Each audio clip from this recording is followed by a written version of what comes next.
আসসালামু আলাইকুম সুপ্রিয় দেশবাসী। শেখ হাসিনার বায়ুসেনা হারফিক মজুমদার ভারতের আস্তাক নিউজে বলেছে যে 5 আগস্ট 2024 ছাত্র জনতার নামে নাকি পুলিশ এবং আওয়ামী লীগের নেতাকর্মীদের উপর জঙ্গি হামলা হয়েছে। বুঝছেন? অর্থাৎ বয়ান তৈরি করা হচ্ছে।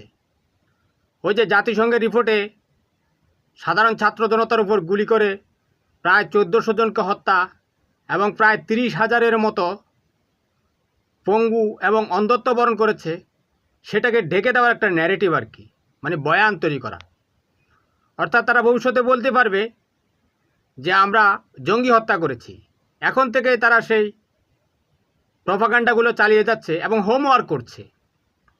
কথা বুঝছেন? এটা কিন্তু হালকাভাবে নেওয়ার বিষয় নয়।